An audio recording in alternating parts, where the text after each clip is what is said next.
Greetings and thank you for being here with us today, loyal followers of issues that matter to you. This is the second in a series of forums which the Portland Commission on Disabilities has held with candidates running for office. We are thrilled that the candidates running for office have recognized that people with disabilities are a voting bloc and constituency and have made an effort to be here. So I'd like to thank both of you in advance before we begin. Also, I would like to let those of you who are out there know, if you haven't had a chance yet, to kind of look through our table of goodies. If you're not registered to vote yet, there's materials there. If you know people who are not quite yet registered to vote, there are materials there for them, as well as a lot of information that shares activities and events that are going on in the community, not only on behalf of individuals with disabilities, because we know we're 20% of the general population, so we also want to make sure that they are truly inclusive activities. So please pick those up and know that October 16th is the deadline to register new voters. So if you have family members like I'm ashamed to admit I did, who said it doesn't matter if I vote, my young son now is registered and understands how it matters. So good job. A little thing there. So today we will be asking some questions that the Commission on Disability members have posed for the candidates. Commissioner Amanda Fritz, who our office has been sitting, our bureau, I guess we are not an office, has been sitting in her portfolio, and the contender, Mary Nolan, will be asked the same questions. For the two of you, you will have 3 minutes to answer the questions. The wonderful, redoubtable Adam Chris has a bell. Adam, that will be the 30-second warning. When you hear that bell, that means you've got 30 seconds to wrap it up, and he will be vigilant. If you haven't wrapped it up, it will go off again at the full 3-minute mark, and then I'll go Martha Raddick on you if you haven't wrapped it up yet. So the candidates have not had a chance to read or look at these questions in advance, so I think this is wonderful. Patrick, have they had the coin flip yet? We need a coin toss to see who will go first. Anybody have a coin on them? Now got a coin flip. All right. On my phone. So Travis, would you do the honors? We'll ask Commissioner Fritz to call it. Heads or tails? Heads. Okay. And it is tails. Okay. You get to choose whether you'd like to go first or second. I'd like to wrap up. Okay. With that, here we go. Question number 1. So, what do you feel are the 3 most pressing issues facing people with disabilities in the city of Portland? There are so many issues facing all of us, and particularly people with disabilities, that's a hard thing to identify what the top 3 are. And one of the joys of being a city commissioner is you don't have to only work on one thing at a time. You can work on many issues. I think the broad category of equity and inclusion is one that captures all of the priorities and indeed allows people with disabilities to speak for and act for themselves. The phrase nothing about us without us has been drilled into me in the 4 years that I've been on the council, and I truly appreciate that the amount of learning that I've been encouraged to do and the willingness of particularly the Commission on Disability to help me understand the questions that I wasn't asking or the answers that I wasn't understanding before. So in terms of the top 3 priorities, they're the same as our overall priorities for the Office of Equity: jobs, contracts, and services. And so access to city jobs, we passed the Model Employer for People with Disabilities Ordinance earlier this year, and we will be working in partnership. And it was probably one of the first ordinances of the Office of Equity, and I made sure that in it wasn't only the work of the staff to make sure that happens, but that it is in collaboration with the Commission on Disability and with folks in the disability community. So that is one aspect. Accessibility, both in transportation and in other aspects of everyday life.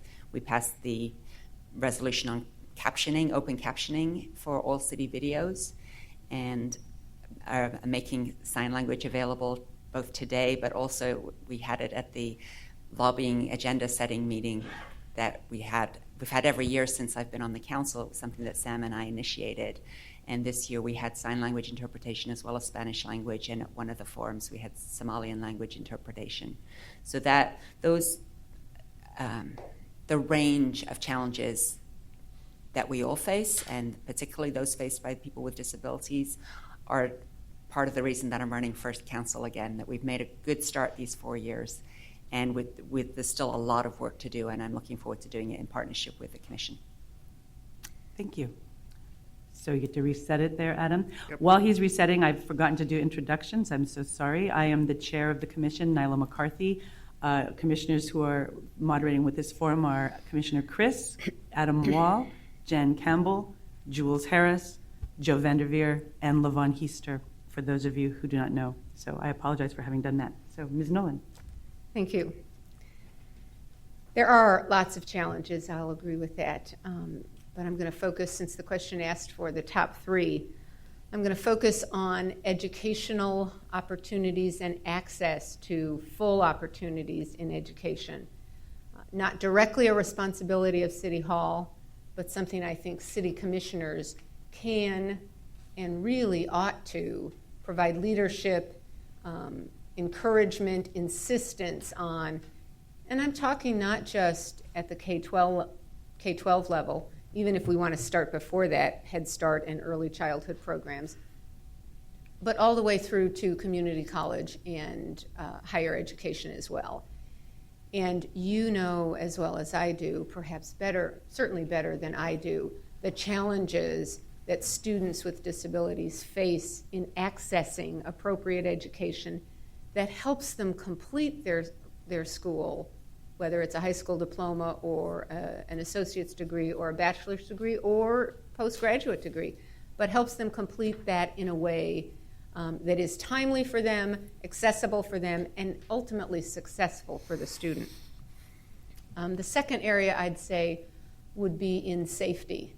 And in this area, I'm thinking of adults largely who depend on assisted living facilities or foster homes and have some real challenges around being able to be confident that they're safe, that their caregivers are appropriately matched with them, have had proper training, and provide services in a way that is respectful and honoring their patients or their clients. And the last one I'd suggest is job opportunities for authentic self-sufficiency. And I would think that access to employment at the city should be a given, but apparently more work needs to be done, and I applaud the City Council for working on that, but I think a sense of urgency for that is important. However, we should recognize that the city employs about 2% of the people who work in Portland. And if all that City Hall does is work on its own accessibility and equity opportunities in employment, that only moves 2% of the workforce. The City Council, and I would be part of this, has to really make sure that all employers who operate within the city are open, accessible, appropriate, welcoming for people with talent in the city, and make it possible for people to have jobs that give them self-sufficiency. Thank you. So we have a little follow-up to that for you to contemplate. Oh, okay. It's locked up on me. Okay, So good job. Got it reset? Yeah. Okay, good job. Thank you for ringing that bell. Sounded great. You're welcome. So how will you collaborate with this commission? How will you collaborate with this commission on disability within the Office of Equity to resolve the issues that you have just addressed? So are we going to alternate who starts? Normally, yeah, that's kind of normally what happens. So you get to go first. 'Cause Okay. you finished. So I think collaboration, certainly with the commission, is important. To be successful, we have to broaden the circle of groups that we collaborate with together on this. The commission has particular insight, experience, has already done a lot of work on building the coalitions that we need. city council and an individual city commissioner has the opportunity to really help expand that circle and bring in people. For example, I talked about education, bring in people at the school districts, the K-12 school districts that operate in Portland, with the community, with Portland Community College, a little bit with Mount Hood Community College, because some Portland students attend there, with Portland State and other institutions of higher education. And I've been doing that for longer than the 12 years I've served in the legislature, where I build coalitions, bring together people who don't see things the same way, sometimes even people who disagree with each other, and work through respectful acknowledgement of everybody's interests and create an atmosphere of a good working relationship, trust, and a sense of urgency so that people come together and maybe adjust their perspective, maybe acknowledge someone else's perspective, and find where there is common ground and how we can move forward. And I would expect to and intend to provide that kind of leadership here. When it comes to safety, I co-chair the Public Safety Committee in the legislature and serve on the Judiciary Committee, and have dealt from a legislative and policy point of view with a lot of the safety issues that I talked about. And again, have good relationships already established, anxious to build more, and apply what I have learned in those responsibilities to make some changes to assure that people are protected. I worked on important legislation around particularly adults, disabled adults with developmental disabilities in particular, to make sure that they have a voice when their trust is betrayed by their caregiver or when they face other challenges. Moving legislation that gives local governments the power to enforce those rights. And finally, in job creation, I've started a business in Portland, grew it to the point of having 10 employees, and know what small business owners go through, have a credibility, therefore, with that audience to really help open opportunities in a way that helps their businesses thrive, but also gives real economic self-sufficiency to people with disabilities because they have a lot to contribute. Thank you. Could you repeat the question, please? The question is, how will you collaborate with this Commission on Disabilities within the Office of Equity to respond and address the issues that you identified? Thank you. I am so happy that you advocated for putting the Commission on Disability into the Office of Equity and Human Rights. As we all remember, 4 years ago, it was part of the Office of Neighborhood Involvement. And thanks to your involvement in all of the discussions on setting up the Office of Equity and in really targeting how does the city do its business, because we can't and shouldn't be going out to tell other people how to do their business until we put our own house in order. And so we determined that we needed to do that. You helped with that formation of the Office of Equity and Human Rights. I believe the inclusion of the Office of the Commission on Disability and moving staffing from the Office of Neighborhood Involvement, providing full-time staffing instead of a half-time, has been absolutely key to the running start that we've got in the Office of Equity and Human Rights.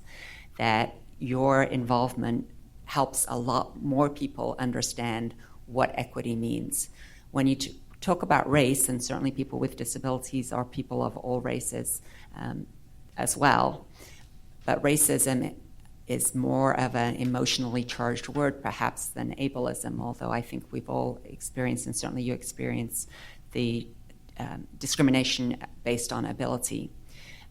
For some reason, it's something that more folks can grasp. And I think that it's because as I age, I expect to have more physical challenges, and so the issues of ability and disability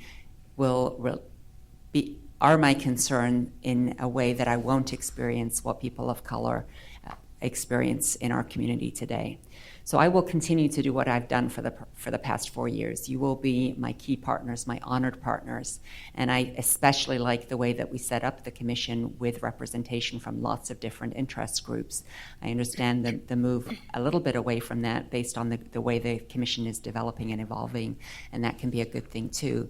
But what we have on the Commission is a collection of folks who work really, really well together and who have different disabilities but the same struggle. And so that's a model for how we need to operate in the whole city government, and how bureaus need to be looking at all of the equity issues, contracts, jobs, services, and indeed safety. I appreciate Representative Nolan bringing that up. If we don't have public safety, we are failing the fundamental job of city government, and I'll talk more about that in a later answer. Okay, so we are now going to ask the chairs of the 4 subcommittees of the commission to pose the questions which each subcommittee framed. The first subcommittee is accessibility within the built environment, and Chair Joe Vanderveer will be asking those questions.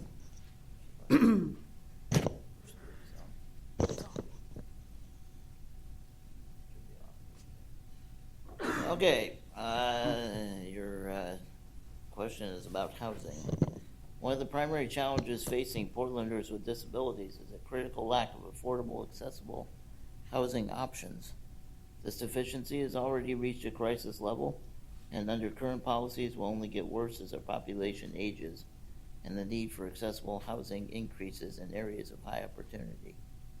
So, given this, what do you view as the city's responsibility in promoting the development of an equitable distribution of accessible housing?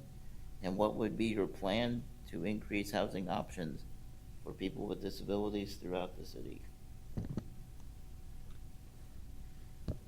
It is certainly a huge challenge, and one that we need to address both through the Housing Bureau and through the Bureau of Development Services. I was shocked to find that one of the new OHSU buildings in South Waterfront has rooms that are not accessible. And I was further dismayed while I sat in this very room as a planning commissioner. I'm having a little bit of flashback here because I sat in this room for 7 years and indeed had the challenges of these microphones for that length of time. That meeting ADA requirements was considered a bonus that developers came in and asked for special tax abatements or bonuses for. No, that's a requirement. So one thing that we did over the past year is to revise the tax abatement, both the maps and the policies, so that it's clear that we expect those the required level of in a multifamily apartment complex, the required number of accessible units, and that we will provide bonuses for adding to that rather than it being a complaint-driven process where they're not provided unless somebody asks for them. One particular concern that I have right now, which I'm acting on, and which there'll be a planning commission hearing here in the 1900 Southwest 4th building at 12:30 on November 13th, is that developers are currently building apartment buildings all over Portland that have no parking whatsoever. And that is a challenge both for people who are vehicle dependent to be able to get into a building. It's also a challenge for people with disabilities who want to visit somebody who lives in buildings. I have a friend who lives in Central Commons, and she is able to use the Max line, so she doesn't have a car and doesn't need to have a car. But her friend with disabilities has not been able to visit her for the 4 years that she's living there because there aren't any accessible parking spaces close by for her friend who needs to use her car to get to visit. So that's a problem. And I've, as I said, asked the Planning Commission to address it.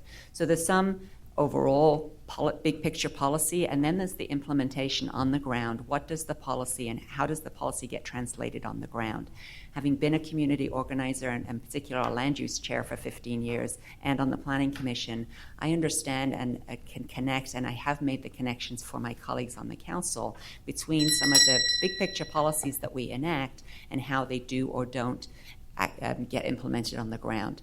And again, I will continue to listen to the Commission on Disability for your advice on those particular pieces that need to be either the policy changed or the enforcement better.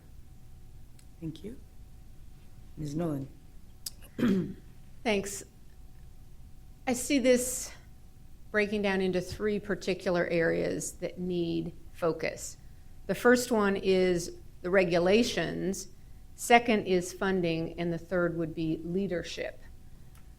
So let me quickly address all of those. In regulations, certainly we should enforce our own rules. I'm a little surprised that this is even a conversation and that we're sitting here years and years later not having dealt with that. I bring a sense of urgency to issues, and listen to and ask other people to listen to all the points of view. But I'm a big believer in deadlines. I think they provide an opportunity and a sense of immediacy to move things forward to results and not just to further debates. That applies equally to the number of units that are accessible, the building accessibility, fees, particularly for affordable housing, and whether we can make some adjustments there because this is a priority for us as a community, and the permit turnaround. Because people who want to build accessible buildings, time is money for them. And if it takes them an extra 3, 4, 6 months to get their permit approved, that's money that undermines the feasibility of doing that project and may make them say, I can't wait that extra 6 months, I'm going to build something else. And we as a city should do everything we can to make it attractive, affordable, and convenient for people to build the things we want them to build. On funding, my legislative track record is pretty clear on this. I co-chaired the Ways and Means Committee and prioritized housing, and particularly affordable housing and accessible housing, through the funding that I provided for the Oregon Housing, they call it Oregon Housing Opportunities, I think is the agency. But also as majority leader, I helped members of the House advance legislation that really put a priority, not just at the state, but in our partnerships with local governments and with nonprofit housing developers and housing management companies to provide an incentive and encouragement and a framework within which they can provide those services. And finally, if I might just say on leadership, putting things as a priority, not just for your own time, but for the time and energy of the agencies that you have an influence over, is what results in better outcomes. It's what results in expanding the housing stock available to people with disabilities. It's what results in having those services accessible to them.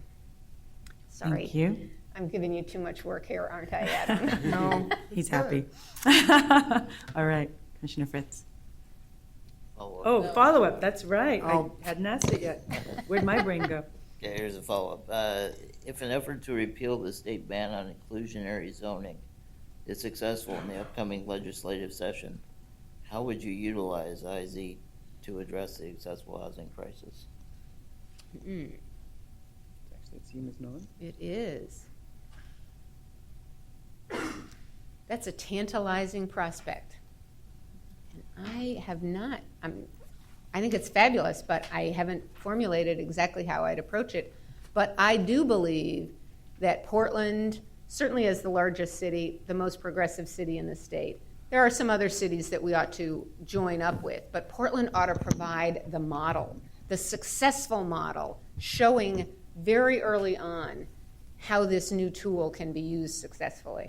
So I would want to bring together as quickly as possible people who could help us put together very successful early projects that would demonstrate that it's doable, that building developers can do this successfully, that it benefits immediately people with disabilities, and that we show it very quickly. Because when Portland leads, we often find that the rest of the state follows. Okay, I'm back on the process here. That's okay. Is that it? No, it's my turn to Just answer the same question. reset the timer. First, I doubt, you reset, you got a timer? Yeah. Yeah, We're he's good. got it, he's got it. First, I doubt that the state legislature will allow the repeal of the ban on inclusionary zoning, so that's unfortunate that with the way that campaigns are funded and lobbyists assert their influence, I despair of that happening until we have more public campaign financing. If it were, in an ideal world, repealed, obviously the first thing we need to do is to allow it in the city of Portland. That changing the statewide ban would mean that we would have to have a public process to change the zoning code as to what the process, what would then be required or allowed. And at that point, I would bring folks together to look at what are the options, what are the important things, very much as I sat in this room for 7 years, looking at who needs to be at the table in order to be able to figure that out, and that would include all aspects, including the home builders and other developers, as well as people with disabilities and land use chairs from across the city, the citywide land use group, the Development Review Advisory Council.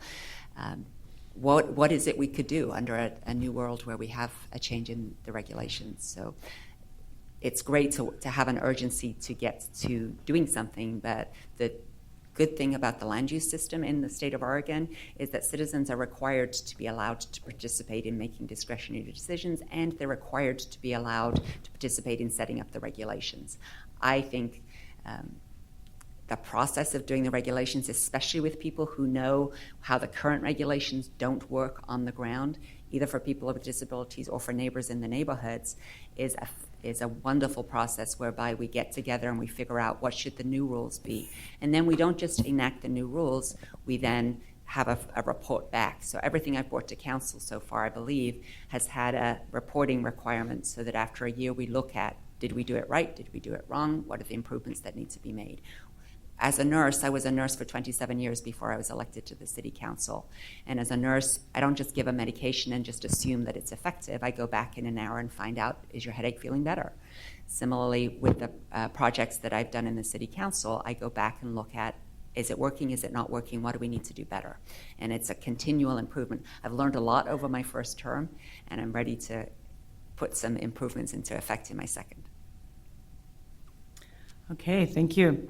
So our next question comes from the Employment Commission, which is chaired by Commissioner Travis Wall. Thank you. Well, it's gratifying to know that both of you are concerned about the employment issue and that you see it as a real priority. The barriers and challenges that people with disabilities face around employment are significant, include a lack of understanding, opportunity, access, accommodations, and in some cases outright prejudice and discrimination. And as you may or may not know, 18 to 20% of Portland's residents are people with disabilities.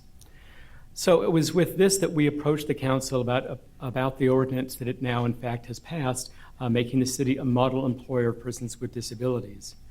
Going forward, we'd like to know what specific steps each of you would take if re-elected or if elected over the next 4 years to see that this resolution is in fact carried on in a timely, effective, and appropriate basis. I will continue to work with the Commission on Disability and the subcommittee to make sure that we establish specific benchmarks and timelines. One thing that I'm particularly proud of with the hire of Dante James as the leader of the Office of Equity and Human Rights, and also Patrick Philpott, the wonderful staff person for the Commission on Disability, is that we're very focused on the work plan, the timelines, the benchmarks. Equity and access and employment indeed are challenges and opportunities, which it's pretty easy to talk about in general, but then to get to measurable benchmarks and to achieve those benchmarks in a short period of time means that we have to work together to make sure that we know where we're going, why we're going there, and how we're going to get there. And that is indeed how we got from a concept of the Office of Equity that the mayor announced in February of 2011 to be 2010. 2010? Yes, it was when it was first announced. It took us a year. It took us a year, right? Yeah. Because we had a 35-member creation committee, and we looked at how and what should this be? What should this look like? I don't think it was 9. I think it was February of 11 to September of 11. Because it's 12 now. Because it's 12 now. When the creation committee was formed. Yeah. Yes. Yeah. It's Conversations begin in 10, but anyway. We have been campaigning pretty vigorously for 16 months, and things are getting a little fuzzy in my memory as to what particular times and dates. But I know one thing I'm sure of, whether I have 3 hours sleep or 13 hours sleep, is that I will continue working with the Commission on Disability to make sure that you are helping to guide this process. It's not only an internal thing. It's something that we need your expertise. I need your expertise, and I'll continue to be guided by you. Thank you. Just to let you know, my first meeting on that session was Christmas Eve Day, 2010, on a Friday. Okay, Ms. Nolan. This defines dedication, that you would do that on Christmas Eve on a Friday. Thank you. Around how we make sure that the city actually lives up to its goals, its aspirational goals, that they are not just aspirational, but they are real goals with measurable targets and quantifiable outcomes. That's the way I'm approaching the question, because I think that's what you ask. It's also the way I think from a management and executive leadership point of view. So as a city commissioner, I'd certainly make clear that it's my expectation that all city agencies, and particularly the people who are charged with leading those agencies, understand that it's their job to achieve city established policies and goals. But I wouldn't just say, well, I want you to work on this. Certainly with the agency heads who would report to me, I'd be very clear on this as well as other city policies, but particularly because this is so well established, that I expect them to have a plan with measurable results that they will deliver. Part of that plan includes their saying to me, here's what we want to achieve. These are the resources we need to do it. And some of those resources are financial, but most of them are removal of obstacles, establishment of practices, and agency cooperation across the city. But then I hold people accountable. I make sure that we have a regular conversation, not just about what they want to do, but what they've done. And if they don't meet their quarterly or semi-annual or annual targets, then we're going to have conversations about remedial work and have them embrace this as part of their job performance is the best way I know in any instance, but particularly when we're changing a mindset, it's the best way I know to deliver actual results. Thank you. Let me turn to the follow-up question, and let me share some contextual information as well. The reason that we selected the city in bringing this resolution was, of course, in part because we're a city commission and answer to the city, and likewise. But we also brought it because the city is one of the largest employers in the region. It employs some 6,000 individuals. And finally, the city, as a public entity, provides benefits, healthcare benefits. Healthcare benefits are a critical element for many people with disabilities when it comes to work. But of course, both within the city and in the region, there are many private for-profit employers as well as nonprofit employers, and people face the challenges with those as well. Exactly. So we would wonder what you would do, again, what specific steps you would take, both as a council member and as the council, to see that private employers increase their employment of people with disabilities. And I believe I think we've come back to me. Yes. Okay, thanks, Travis. Couple of thoughts I have on that, couple of approaches. One is, I do believe in the adage that nothing succeeds like success. And that's why I agree with you that having the city successfully achieve these targets and successfully weave it into our daily practices and normal practices demonstrates the potential for having that happen with nonprofit employers, other governmental employers, as well as private sector employers, not for-profit. So it's important that we get it right and show that it can be done.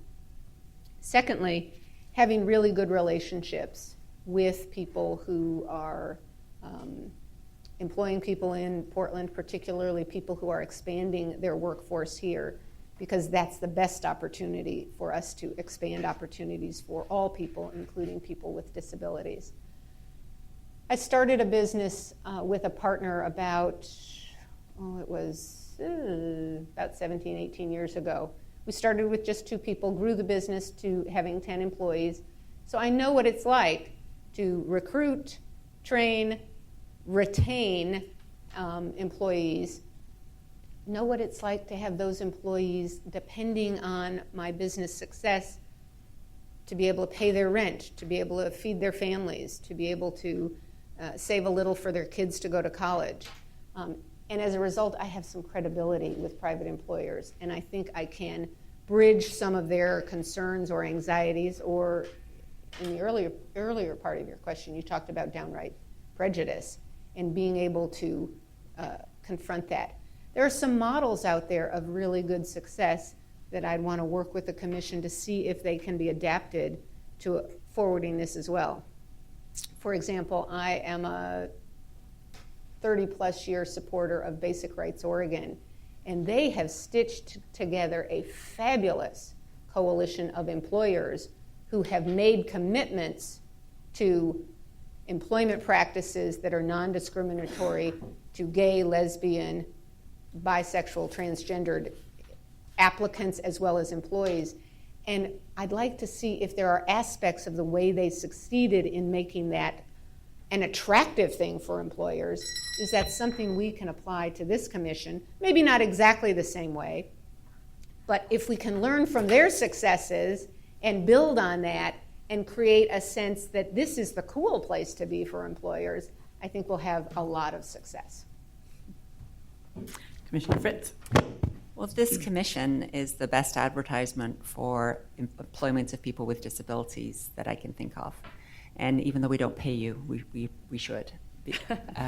The work that you have done and the way that commissioners have come together to focus on issues and advocate for each other's issues has been exemplary. And so we are starting a pattern within the city of Portland of people thinking about things that they didn't normally think of before. And a lot of it is education, but some of it is championing and celebrating our successes. So what I do when I go to the thousands of community events that I've attended over the past 4 years, and what I'll continue to do, is to talk about the successes that we've had together and the particular employees who do amazing things, and also to be thinking about, for instance, when we were setting up the Spirit of Portland Awards this year, which is going to be at the end of this month, we need to have an accessible facility for that, not only for people to come, but because every year so far we keep having people with disabilities getting awards and being honored for volunteering and serving in the community as well as working within the city of Portland. So that is what I will continue to do. I do believe that we need to start with the focus on the city employment strategies and help everybody, which will in turn help everybody to understand that employing a person with physical disabilities, visible disabilities, is something that can be of huge benefit to the organization. I want to thank you for your partnership. An example of what I thought was evidence of volunteers stepping up to advocate for each other was when we did the captioning resolution at council, and Commissioner Johnson came to testify in support of that. For those watching at home, Commissioner Johnson is sight impaired, and so but he understands that making things accessible to everybody benefits everyone. And similarly, the work of the Commission on Disability and the work on the model ordinance benefits everyone. If the city of Portland can show how to do it properly, then other employers will follow suit. I suspect that other employers, some of them have already gotten a little ahead of where the city of Portland is, and so that we can learn from other employers too. We shouldn't always be assuming that we, within the government, know everything. We learn best by sharing each other's successes and by learning from things that we haven't done so well that we can improve on. Thank you. So we're going to kind of move into a different area now, which is related to living in wellness, and the Living and Wellness Commission Chair, Jules Harris, will be asking a couple of questions from that committee. Okay. Well, both of you have already hinted at public safety. As we know, it's an important issue for all Portlanders. And historically, there have been unfortunate outcomes to interactions between the police and individuals with psychiatric disabilities. What proactive actions do you think could be done to avoid such negative outcomes to these interactions? My turn to answer first, right? Yes. Thank you for the question. I believe this is the most urgent issue facing us today as a city as a whole, and it's the main reason that I ask for your vote for re-election. I worked in psychiatry at OHSU for 22 years before I was elected. And one of the reasons I ran for office was seeing some gaps in the system, which I thought were gaps in the system of land use and police and neighborhood involvement. It has become very clear over the past 4 years that the systemic problems in our mental health system, due to lack of funding by the state and the federal government, have caused tragedies in our community. 10 of the 12 incidents of deadly force involving the police over the last 4 years have been with people with mental illnesses. So that was obvious as soon as I got into office, and as soon as I heard the reports on the independent police review system, the reports on how many interactions that our police have with people in the community who are in mental health crisis. So I've been working on that, and in this spring, set out a list of things that I think should be done to correct the deficiencies. With the Department of Justice ruling, which is either going to be out today or next week, I haven't heard from the mayor whether our request for extension has been approved or not, we must fix the system. And we must recognize that our police are going to continue to be interacting with people with mental illnesses until we find more appropriate care for them. One thing that I did just recently, and I want you to help me publicize this, is we got a city contract with Lines for Life, the Oregon partnership, so that what we're asking people to do, instead of calling 911 if feeling suicidal or if a family member is feeling suicidal, call Lines for Life. The number is 503-97-23456. It's 503-97-23456. We want folks to be able to get to a counselor, a professional, or a volunteer who can spend the time necessary and who is the right person to do that counseling rather than calling 911. Where my dispatchers are trained to get help on the way as quickly as possible, whether it's police, fire, or ambulance. But we need to coordinate the system. I've spent 2 years working with Cascadia Behavioral Health, the Sheriff's Office, Multnomah County, other providers, looking at what's wrong with our system, why these events keep happening, and how do we minimize police interactions with people with mental illness. I'm the only one who's qualified to be able to do that, both on this council and on any future council, regardless of who wins the mayor's race. It's absolutely crucial that I stay guiding this process. Thank you. Ms. Nolan? Thank you. Several different aspects need to be addressed at the same time. Certainly we need absolutely clear policies at our police bureau. And we need to make sure that those policies embed a commitment to making the transition that we should have made a decade, 15, 20 years ago, but let's make it now. From defining the police bureau's role as law enforcement, we have to transition to defining their role and their entire ethos as providing public safety.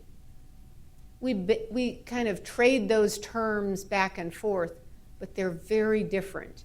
And if you're thinking from everything you do that your job is public safety, you react very differently than if you're thinking your job is law enforcement. The chief started his career in social services and has the ability to make that connection, and I want to support him in pushing quickly, definitively, firmly in that direction. It also means we have to have really, really good communications throughout the Bureau and from the Bureau to the rest of the community. Not just in the crisis, but long before someone responds to an emergency, so that we know how we're going to handle that. And clearly some of the instances we saw recently demonstrated that there are serious breaks in those communication links that need to be remedied, need to be healed very quickly.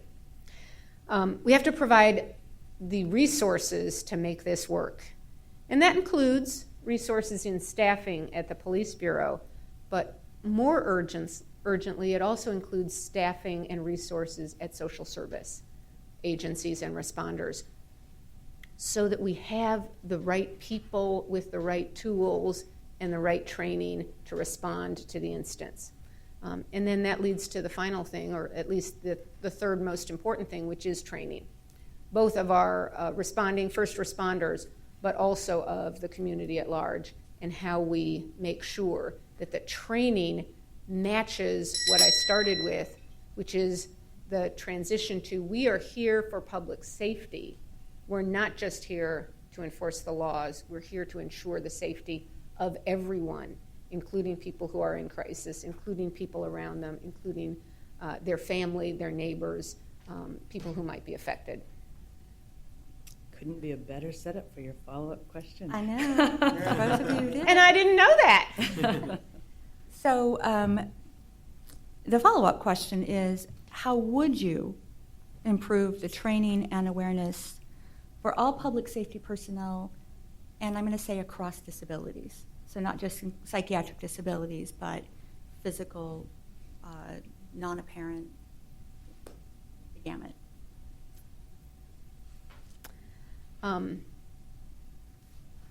I'd bring in the people who know what is most successful in this community, in other communities that we can tap into, people who have evidence-based experience in what really works in implementation. And I've seen that really successfully applied in a comparable but not exactly the same situation. As I mentioned, I'm co-chair of the Public Safety Committee in the legislature and helped in that role, as well as when I was chair of the Budget Committee, providing funding for public safety agencies and all other agencies. I helped assure that the money, the expertise, the insistence on measurable outcomes for training improvements in public safety were clear. And that applied to the Oregon Youth Authority, which is the agency responsible for custody and training and reentry services for convicted criminal, for people who've committed crimes under the age of 18, as well as I worked with the Department of Corrections, a large, massive organization with almost as many employees as the entire city of Portland, and responsible for the custody and remediation of 14,000 convicted felons in the state of Oregon. I also oversaw the funding and the work plans of the Department of Public Safety and Public Safety Standards and Training, the state agency that provides training for police, corrections guards, and sheriff's deputies for the entire state, and saw them move to a place of being more focused, as I said, on public safety results and not merely on enforcing the law as it's written. So I've got some experience there, but really what I've got is relationships with people who know how to do this. I have a slight difference of opinion with Amanda. I don't think we need city council members to be experts technically in every issue that the city faces, because we need a council of about 200. I think what we need on the city council is people who can bring in the experts and know how to facilitate the conversations among them to drive to quick, responsible, broad-based solutions. And that's what I do. Thank you.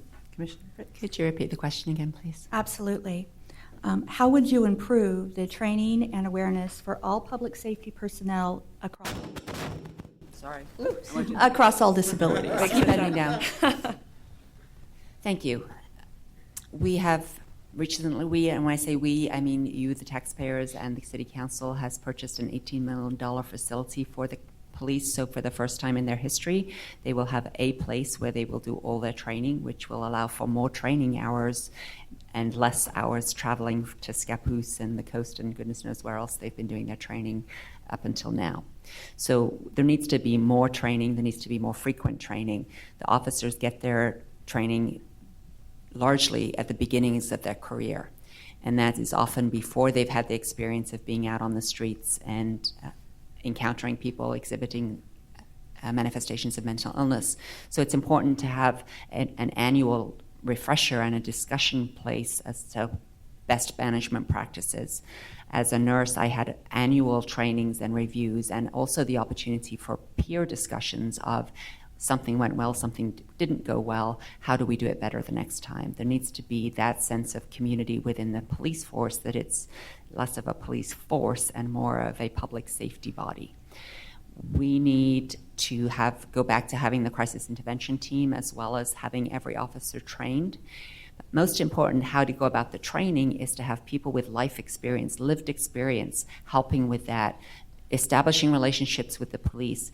We have a model for this in the race issue with the Community and Police Relations Committee, where the Human Rights Commission and members of the community and police officers have been meeting monthly and more often sometimes to talk together about the issues of racial profiling and how to get beyond being angry to solving the challenges and to changing the hearts and minds of staff in the police bureau, as well as changing the policies to make it much more clear what we expect from our officers.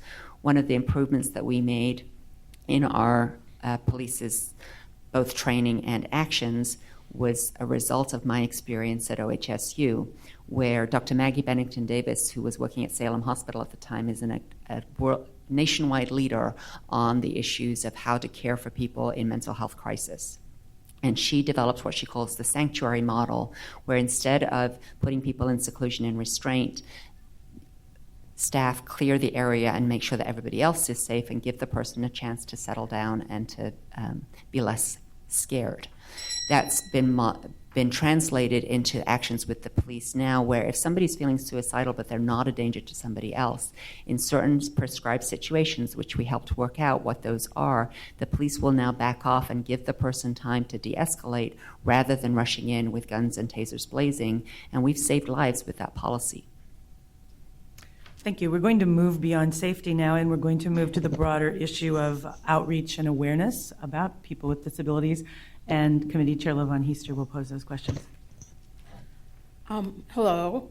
How would you, with the bureaus that will be under your direction, push forth inclusion and equity for people with disabilities? That's why I established the Office of Equity and Human Rights, and it's the main reason that I'm running for a second term, is that we need to implement the work plan that has been put together and adopted by the City Council unanimously. We need to move forward with the Bureau Advisory Committee, which will include representation from the Commission on Disability. We need to continue having the disability program being a huge component of the entire Office of Equity and Human Rights. I'm glad that we've doubled the staffing from a half a position to one position. We still need more staff to help you continue doing the great work that you have been doing. So this is going to be systemic, and we have set up structures. When I say we, I mean myself, Dante James, the director, the Commission, the Human Rights Commission, and all 5 members of the Council. We have agreed that we are going to do this in every single bureau, and we have a structure with the Citywide Equity Committee now, and with the bureau directors providing a high-level task force, if you will, or group that acknowledges that this is all of our responsibility. I'm endorsed by Nick Fish and Dan Saltzman, who are the 2 continuing members of the council.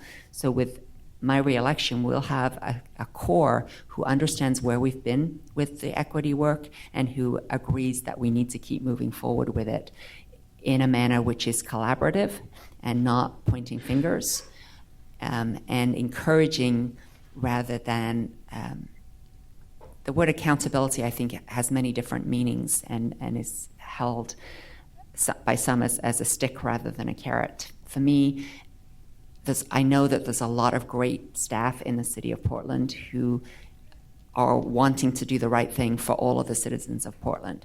And so how the Office of Equity will be providing training and guidance and feedback and, yes, accountability when we're looking at how we're spending the money and are we getting the results. But we will not be demanding that the bureaus do X, Y, and Z. I understand that the equity issues in housing may be very different from the equity issues in parks or in environmental services or in the water bureau, and that each bureau's staff are the experts in their topic area.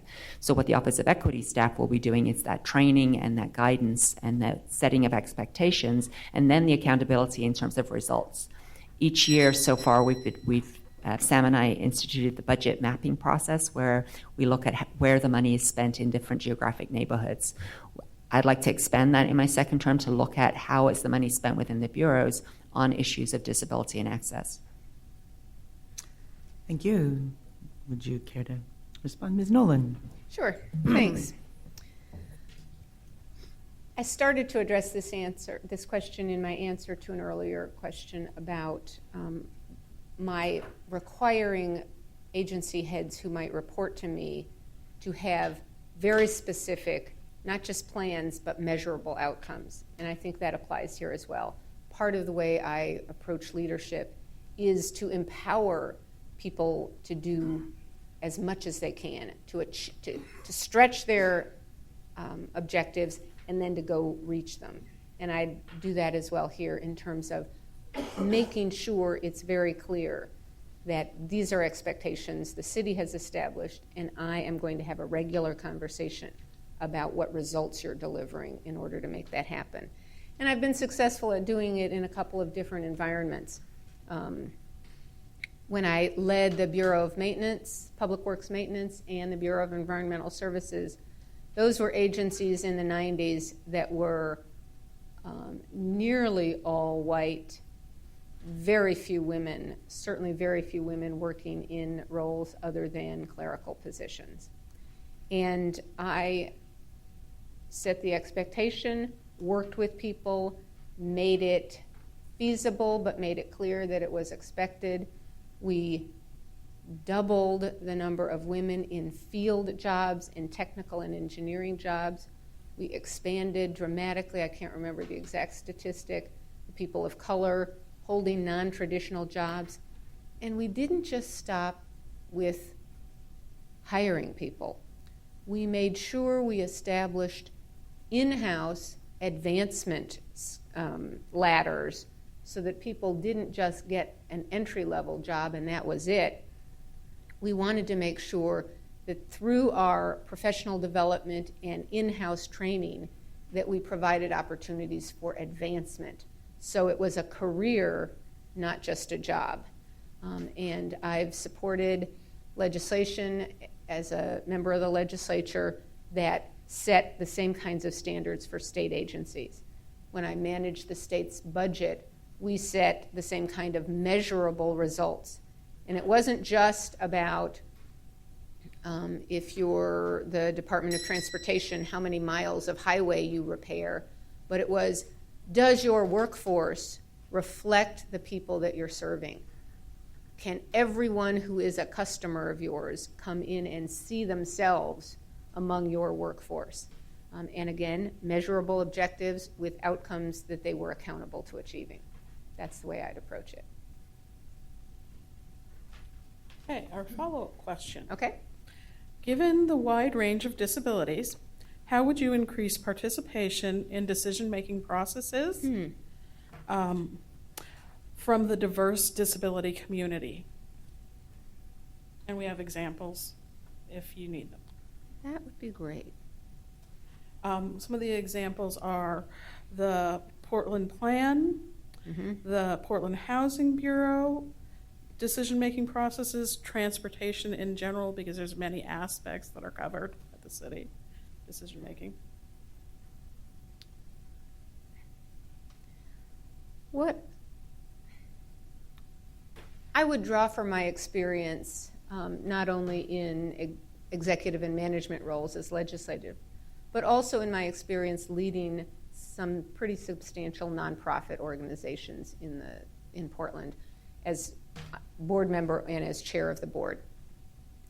And what I have found there is having an aspirational goal of diversifying your leadership and your decision-making group or your workforce, your employment, or even your customer or your members isn't good enough, because too often that comes from a place of, well, we'll make a seat at the table available for them if they want to come to us.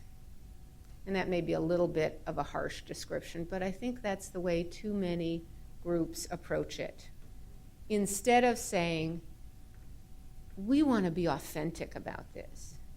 So we're not just going to say, it's okay if you play in our sandbox. We're going to go to places that are comfortable.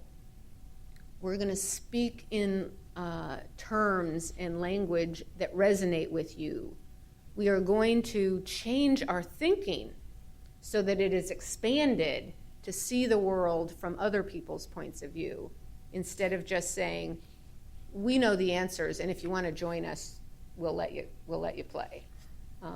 I think we need to really push to change the way we structure our decision making in not just the physical places that happens, but the atmosphere in which that happens, the format in which that happens, and the topics even that get discussed, so that they're relevant to everybody. And I would like to help lead some of the agencies you talked about. In fact, transportation is one of the ones that I'm particularly interested in making that happen. Thank you. Commissioner Fritz? We just passed an ordinance with the Public Involvement Advisory Committee looking at the budget advisory committees and who has to be on those, and they now will be required to have a majority of citizens on every bureau's budget committee and to meet at times and places that are accessible to everyone. Good. So, yeah, I know. What a concept, huh? The budget process is where a lot of key decisions are made. And so, the term follow the money is certainly very apt, that the city's budget process runs from roughly December through May. And then for the rest of the year, we're implementing the contracts and the other services that are being paid for in those decisions. So I will work with you to make sure that citizens of all ages and abilities will know when those budget committees are meeting. More to the point, what I do is post on my website on the front page when there are openings on key boards and commissions that I want more people to know about. In the past, it's been a matter of who the commissioner in charge knows, or who the mayor knows, or who happen to have their application in at the right point in time. And you on the Commission on Disability have done a lot of the work on figuring out how the city runs and how to get things done in the city. I know from my own volunteer experience that one thing does tend to lead to another, and you can pretty much very easily become a full-time volunteer. So I hesitate to even suggest this, and we need more applicants for the Planning and Sustainability Commission, which guides the Portland Plan, which is a tremendous learning opportunity, and was for me, for people who might one day consider running for city council.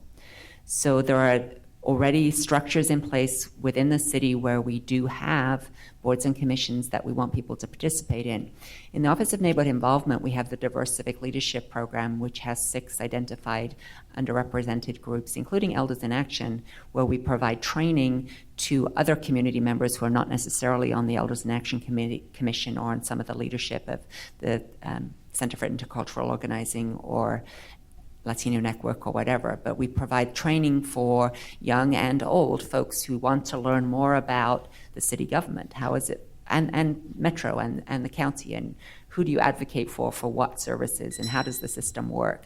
So we're currently discussing in the Office of Neighborhood Involvement how to expand the services of the Diverse Civic Leadership Program. It occurs to me that providing a training series for people with disabilities about the opportunities and how to access them would be something that we could get a whole lot more folks who with a lot of experience on overcoming challenges to participate in our system. And I'd love to work on that with you. Thank you. Ms. Nolan has shared with me that she has another meeting that she needs to get to, and since we started late, in the interest of time, I'm going to ask our Chair Emeritus, Jen Campbell, who was going to ask a couple of questions, to pick the one she feels of those two she would most like to hear the answer to, so that we can ask one question that an audience member submitted that I think is a rather interesting one. I'd like to hear both of your thoughts on. Thank you. Portland is a vibrant city with a rich culture and abundant opportunities for recreational activities. As a commissioner, how will you ensure that people with disabilities can take full advantage of these opportunities? And I'm first, right? I think whoever Yes, she finished. goes Oh, out I'm first, sorry. yeah. It's hard was to keep it looking- in my yeah. It's okay. sleep brain. We get lost. It's okay. Thank you for the question. I have been a strong advocate for maintaining funding within the Portland Parks and Recreation for programs for people with disabilities and for elders for the entire 4 years, and I'll continue to do that. And I would have to say that the folks who use those programs have been their own best advocates in sending messages to City Council and helping us understand why those programs are crucial, not only for recreation, but for health, well-being, and a sense of being part of the community, a valued part of the community. Until I was campaigning, I read all of my own emails. I answered 20,000 emails in my first 3 years in office. And so I hear from folks, and I can often alert my fellow commissioners on the council to issues that are percolating that before they necessarily hit the headlines. And so those emails and letters advocating for programs within Parks and Recreation have been hugely helpful to me. And I will encourage folks to continue to send in their views and let us know what expansion of programs. At some point in the next 4 years, we're going to be in an expansion mode in the budget. And for the past 4 years, we've been in the recession. It's the worst of my lifetime. We've cut every single year. So I was elected hoping to provide basic services to more folks. And that's frankly not what we've been able to do. We've been making difficult cuts in the most sensitive and prioritized way that we possibly could in partnership with the community. I would love a second term so that at some point we will be expanding services, and having cut beyond the bone in some cases, it's really clear where the urgent needs are and where we will get most bang for the buck moving forward, spending taxpayers' money wisely to make sure that everybody gets their fair share. Thank you. Ms. Nolan? Really good question, Jan, and I'm sorry we have to limit you, but I had made a commitment thinking that we were going to be done at 1:30, so we've what I did at the state on parks and recreational services could apply, and I expect will apply to how I bring an approach and leadership to the city as well. We really prioritized in parks improvements very good design, very good inclusion about what design was important, and putting money in to back it up, both through the original Measure 66, which is the one that was approved in the 90s to secure a portion of lottery funds for recreational programs, making sure that that included designs that were accessible. And then when we renewed that in what became Measure 76, which is a 25-year commitment to programs to improve park facilities, improve recreational opportunities, and make sure that they include designs that allow everybody to enjoy that asset that belongs to everybody. And at the city, certainly I would be very supportive of the work that is being done now to propose to the voters a parks improvement bond and make sure that that includes any improvements have integrated in the initial design, because that's the way that it's most effective. If you start from your first design in making sure that your recreational programs and facilities are accessible, then it's a lot easier, a lot more cost-effective, and a much more enjoyable experience when it's finally built.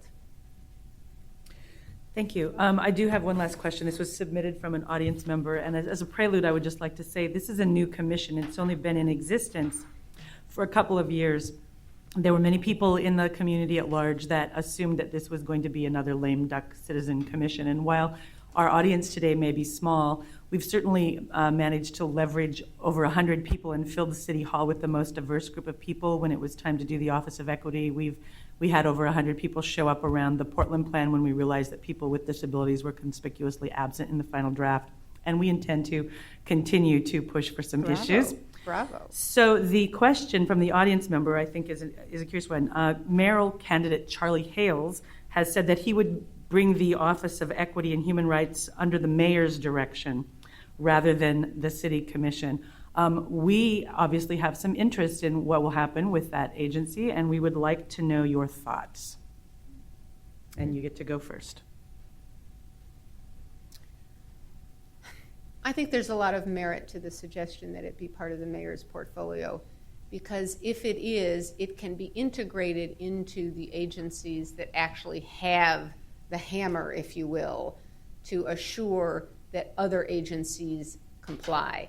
That would be the budget office, that would be the personnel office, that would be the city attorney's office.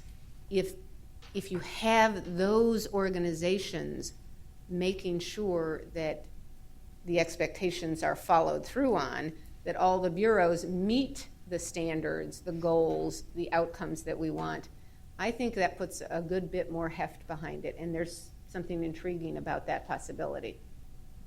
Thank you. Commissioner Fritz? Well, I am just so delighted that we went from February of 2011, when a lot of folks said, $1 million, we should spend that fixing potholes, and that would give people jobs, and that would be a good thing to do for equity, to today where both the mayoral candidates have said that the Office of Equity and Human Rights is so important that they're going to keep it in their portfolio.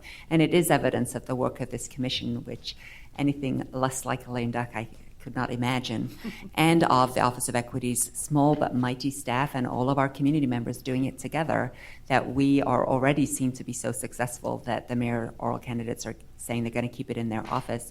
I understand that they're both saying that they're going to keep all of the bureaus for the first several months. Good luck with that. And which is fine. I went to Mayor Adams in before January of 2009, and we had a discussion about who should lead the Office of Human Relations. As you remember, when that bureau was set up, the thought was it was so important that it needed to be under the mayor's portfolio, and it was indeed put into code that way. The charter says that the mayor is allowed to assign the bureaus, and so he and I decided together that the Office of Human Relations needed so much attention and so much specific attention from a city commissioner that he should assign it to me as an immigrant and as somebody who is passionate about these issues, rather than keeping it in the midst of his portfolio with planning and the Portland Development Commission and Office of Management and Finance. Office of Management and Finance has a budget of over $400 million. That in itself is a humongous task. You put in the Office of Equity's budget and the Office of Equity staff, it's tiny. So it's tiny but mighty, and the details matter. So the way that Mayor Adams and I have operated on the Office of Equity, where it certainly has the oomph of his full support as mayor and his direction both to the other members of the council and to all of the bureaus, thou shalt comply, or thou shalt participate in these discussions, but then to have me as the advocate, the passionate person who's making sure that those deadlines are met and that the community is involved. That's the key piece to the Office of Equity. It's not just a city bureau. It's certainly inwardly focused on the city government for right now to put our house in order, but it has to include community input, because we are not the experts on how to do all of this. You are the experts on the Commission on Disability is my go-to expert on disability issues. So my hope is that moving forward, after the mayor has experienced that actually running bureaus is a lot of detailed work, that I will be reassigned the Office of Equity and Human Rights. If I'm not, I will remain its passionate supporter. I've been a supporter of housing and parks and planning issues, even those are in other commissioners' portfolios, because I care passionately about it, and you have my undying support for as long as I'm on the council. I'd like to thank both of the candidates for staying. Thank you, Ms. Nolan, for staying late. Let's give them a round of applause. I'm going to thank you. Shake both of your hands and thank you. And I hope that you both experienced the last 3 weeks or however many weeks of your campaigning that you have with health. And this concludes our forum. Health and happiness. Thank you for all of those who are coming. I think feel free to stay and ask questions to anybody who happens to be left. But I scheduled my time till 2, so if anybody has additional questions, I'd be happy to hang around and chat. All right. We did hope you had